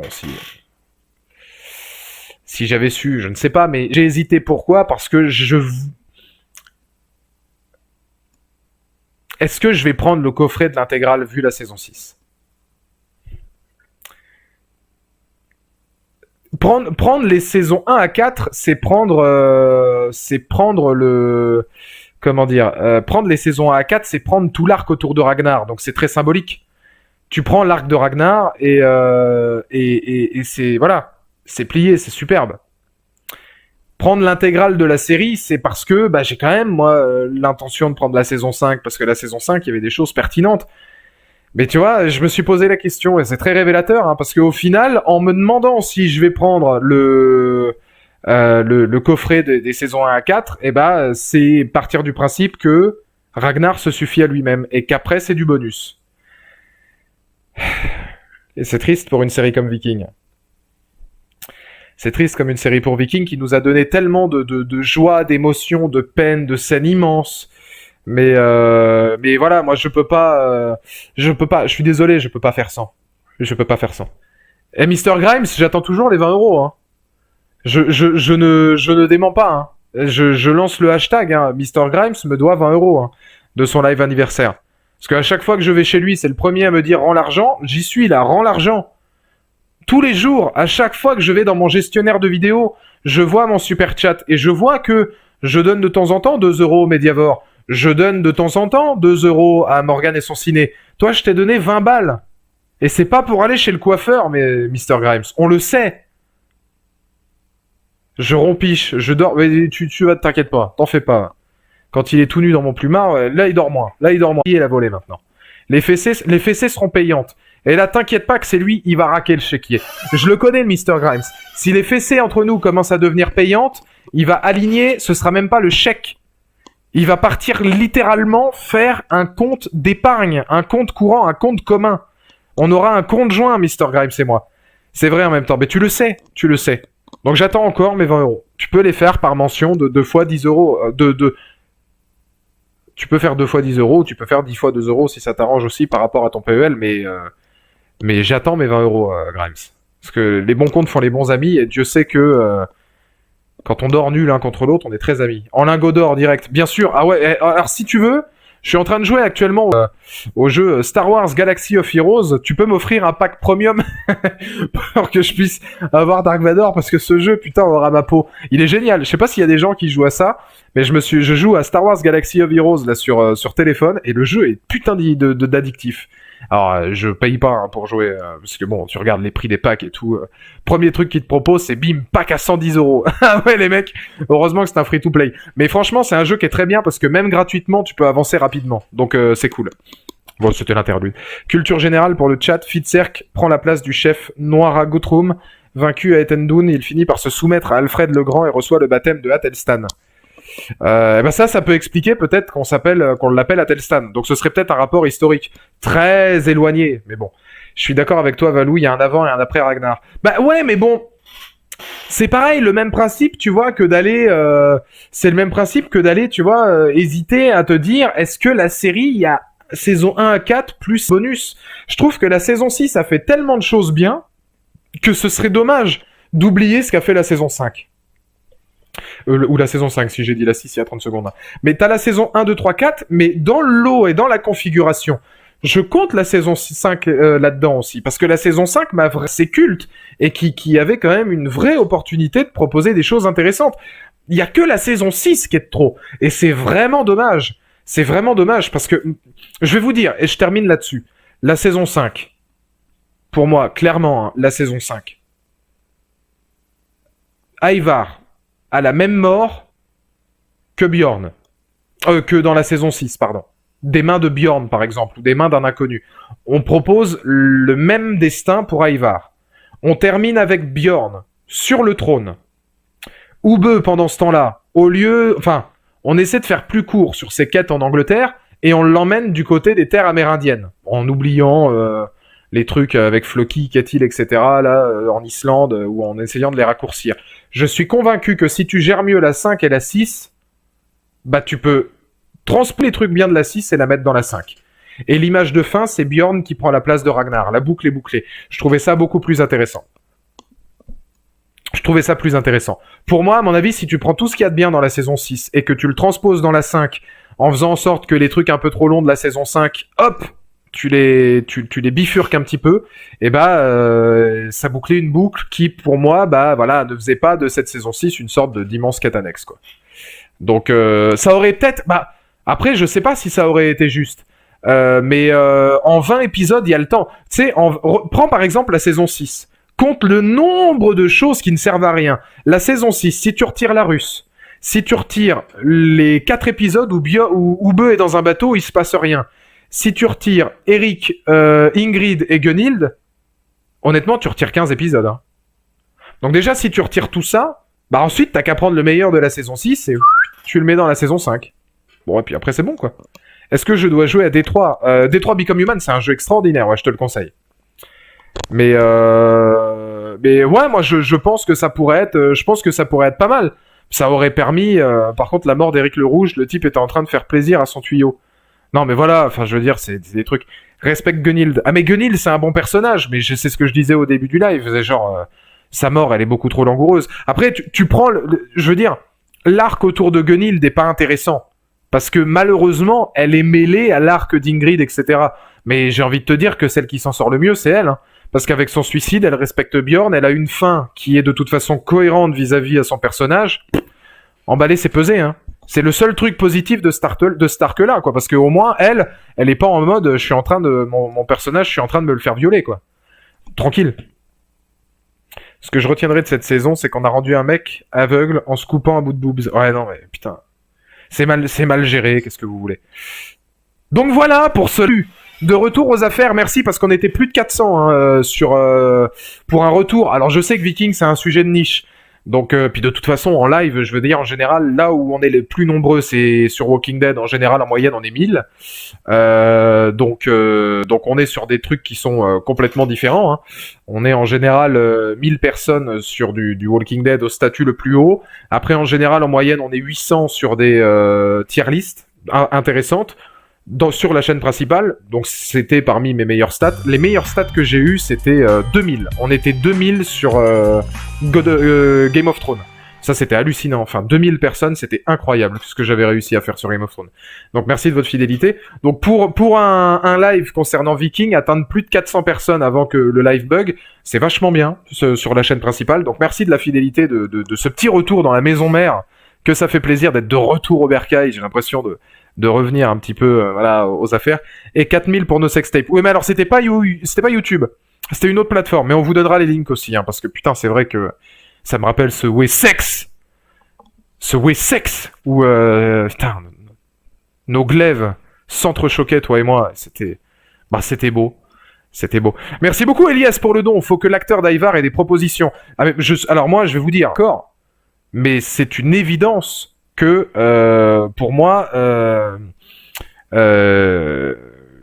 Alex Andersen est l'acteur de demain. Si je veux le voir maintenant à la télévision. Il y a Alexander Ludwig qui commence à avoir beaucoup de propositions sinoches. Je pense que lui, on va le revoir, Alex Andersen et Jordan Patrick Smith. Je pense que les autres peuvent peut-être plus ou moins tomber dans l'oubli ou peut-être aussi faire des films européens dans leur pays, hein, parce qu'il y en a beaucoup qui sont quand même d'origine finlandaise, danoise, norvégienne. Mais je suis convaincu que s'il y en a qui vont réussir à l'international, c'est Jasper Pakonen, Alexander Ludwig, Jordan Patrick Smith, Lovecraft Country et je veux Alex Andersen. Ah, Travis Fimmel, ouais, mais Travis Fimmel, moi je pense que c'est des questions de choix. Travis Fimmel, je suis pas particulièrement convaincu que le mec accepte tout. Là, ouais, on l'a revu, il a fait 2-3 trucs depuis Vikings. Il refera sûrement 2-3 autres trucs après. Il est toujours prévu dans le prochain film de John McTiernan qui sortira peut-être jamais. On sait pas où est-ce que c'en est ce film-là. Il était dans Raised by Wolf, dont je ferai la critique prochainement. Il faut que je regarde cette série. Floki dans Cursed, c'est un naufrage. Ah bah c'est Floki oui, c'est Merlin qui fait du Floki, donc ouais, c'est pas très intéressant. Gustav Skarsgård, je pense qu'on le verra un peu plus. Il était dans Westworld, etc. Bon, lui, ça peut être un mec qui va percer. Mais il y a quelques acteurs. Après, j'ai peur qu'Alexander Ludwig soit, je suis désolé, hein, très limité par son acting. Bjorn est charismatique. Tu vois, c'est pas un John Berntal. Alexander Ludwig, je suis pas convaincu qu'en termes d'acting, il puisse faire autre chose que, tu vois, le mec, la prestance. Moi, je demande à ce qu'il m'étonne. Alors qu'un Berntal a de la nuance, il a de la douleur, de la tristesse, tu vois, il a un truc qui pétille, quoi. Viking, c'est vraiment la masse, quoi. Je regardais, moi, Viking régulièrement, ce que je me disais à chaque fois, c'était, putain, ce mec, une espèce de carrure, quoi. Enfin, vraiment, le moment où moi je m'en suis rendu compte, c'est quand Ragnar revient de son exil. Si vous vous en souvenez, hein, transition, épisode, je crois que c'est l'épisode 10-11. Ragnar revient, Ragnar vieillissant, il parle à ses fils. Ivar est passionné par ce que dit son père. J'adore d'ailleurs la relation qu'ils ont tous les deux. Fitzerk ne dit rien. Ube défie son père, mais Ube aime son père. Donc ils finissent par se faire un câlin. Et là, putain, qui c'est qui arrive ? Qui arrive ? Tiens, attendez. Ah, ça me rappelle le bruit des fesses de Mr. Grimes, tiens, c'est marrant. Même caisse de résonance. Et donc du coup, t'as Bjorn qui passe, en fait tout le monde le laisse passer, parce que symboliquement c'est lui maintenant qui a pris les rênes du truc, même s'il est pas sur le trône ou quoi. C'est lui qui le laisse passer, il avance, les mains comme ça, et il regarde son père et il lui dit alors t'étais où pendant tout ce temps ? Il y a juste une présence, il y a juste une espèce t'as juste une putain de prestance physique où tu te dis tout passe par ce charisme, mais vraiment tout passe par d'espèce comment te dire, d'éloquence naturelle, tu vois. Et là tu te dis ouais, le mec est très chaud. Et là il a mais derrière il est monolithique. Et hormis sur la mort de Lagertha ou sur quelques scènes, notamment quand il insulte Ivar et lui dit mais t'étais même pas du niveau de baiser les pieds de Lagertha et tu la tues, on va te sacrifier, etc. Là à ce moment-là, tu vois qu'il a un talent d'acting, Alexander Ludwig. Mais Moi, j'ai peur qu'ils s'enferment dans des trucs d'action, dans des directs ou DVD, dans des films un peu claqués, comme c'était le cas sur le dernier Midway ou des trucs comme ça, où je me dis, bon bah ouais, on va lui donner 3 minutes de dialogue, etc. Puis c'est tout, quoi. L'acting était bon quand il parlait à Rollo aussi, quand Rollo lui dit que c'est son père. Mais voilà, je sais pas exactement, où est-ce que ça peut aller à part ici, quoi. Je suis pas convaincu. J'ai du mal à, moi j'ai du mal à être convaincu de la situation. Donc j'attends de voir s'il va être capable de hausser son niveau de jeu. Je pense que Jordan Patrick Smith, lui, sera beaucoup plus innovant. Alex Anderson, il peut tout jouer. Travis Fimmel peut tout jouer. Et j'aimerais bien revoir Harald dans d'autres rôles. Mais alors Harald, vous devriez regarder l'acteur Peter Franzen, je crois. Vous devriez le regarder hors Viking. C'est pas le même mec. En termes de charisme et d'attitude, c'est plutôt, il a plutôt le physique de l'avocat ou du coursier du coin, hein, que le physique d'un Viking. Donc ça peut être vachement intéressant aussi, parce que je pense que c'est des acteurs qui pourront rapidement être à contre-emploi, à mon avis. Alexander Ludwig, pas sûr qu'il devienne un si bon acteur. Il a des fulgurances, mais je suis d'accord avec toi. Moi, je suis pas convaincu que tu vois, je vois, c'est le futur Tom Hardy. Alors, je sais pas de qui tu parles, j'aime bien le pseudo, El Tokar. Mais si tu parles de Alexander Ludwig, Tom Hardy a beaucoup plus de nuances. Tom Hardy est bien meilleur acteur, le jour et la nuit. Alexander Ludwig, j'ai peur qu'il soit très très limité par son acting, trop monolithique, trop carré, trop voilà. N'est pas John Berntal qui veut. Donc c'est tout pour ce live. Merci d'avoir été là, d'avoir rejoint le live Vikings. Là au moins c'est bien parce qu'on a pu parler de tout, j'ai pu dire tout ce que je voulais dire. Ce sera en rediffusion dès demain sur la chaîne secondaire pour que tous ceux qui ne l'ont pas vu puissent le voir et puis pour que tous ceux qui veulent avoir un deuxième point de vue sur la série en aient un. Sur YouTube, alors je sais pas quand est-ce qu'on va se retrouver. Normalement sur YouTube, on se retrouve après mon tournage, si j'arrive à le faire. C'est pas garanti qu'on arrive encore à tourner la semaine prochaine, ça me fait chier. Mais c'est pas encore garanti que j'arrive à tourner la semaine prochaine, avec toutes les galères qu'on peut avoir, etc. Enfin bon, encore des trucs qui tombent dessus.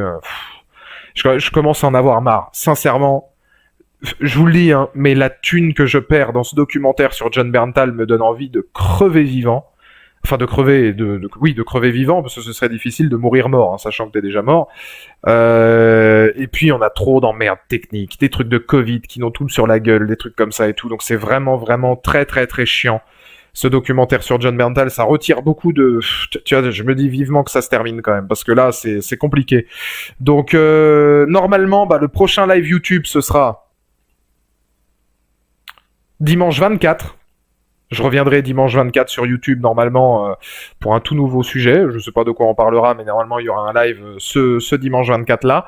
Et si jamais, malheureusement, je ne peux pas tourner mon documentaire parce qu'on est encore dans la merde, ce sera le 17. Hein. Ce sera dimanche qui arrive. J'essaierai de faire un live. Mais on se dirige, mais couvre-feu à 18h. Enfin, je suis en train de prendre conscience que ça va nous faire tourner à des heures qui seront impossibles parce que avec tout c'est horrible. C'est vraiment une situation qui est compliquée. Enfin, je me lance dans un truc où je perds beaucoup d'argent. Et moi, je l'ai déjà dit sur Twitch, mais j'ai pas envie. Il y a des gens, merci à tous ceux qui me le demandent, hein, mais il y a des gens qui disent, mais tu devrais refaire un live assez long sur YouTube où tu dis que c'est pour te faire une cagnotte, pour renflouer les caisses, pour que ton docu soit qualif. Mais vous avez déjà été tellement généreux, tu vois, que j'ai envie, moi, que ça, si vous voulez me soutenir, que ça vienne de vous. J'ai pas envie de refaire des cagnottes ou des trucs comme ça. Et j'ai perdu tellement là de temps et d'argent dans ce projet que je peux vous dire que quand ça va sortir, je ne sais même pas si ça sortira au cinéma, parce que les cinémas, on sait pas s'ils vont rouvrir. Si ça rouvre, si mon documentaire est prêt je sais pas moi, fin février ou fin janvier. Si j'arrive à le monter en entier ou mi-février, je vais pas attendre le mois de mai pour le sortir si les cinémas ressortent qu'en mai. Donc c'est vraiment le bordel. C'est vraiment le bordel. Mais enfin bon, ça c'est d'autres sujets, on n'en parle pas parce qu'on est des Vikings. On verra contre tout. On rejoint le Valhalla avec Science. Triste fin pour une série aussi qualitative quand même. Une fin qui n'en sera pas vraiment une. Voilà, c'est conte de la frustration. Mais bon, on sait pas. Hein, peut-être qu'avec le temps, le spin-off nous réconciliera avec la culture viking. On ne sait jamais. On verra bien. Je vous souhaite une excellente soirée, je vous dis à la prochaine pour de nouvelles aventures. Bisous à tous Live en rediffusion dès demain. Merci d'avoir été aussi nombreux à suivre ce live. Et voilà, c'est tout. C'était une belle conclusion. Merci beaucoup.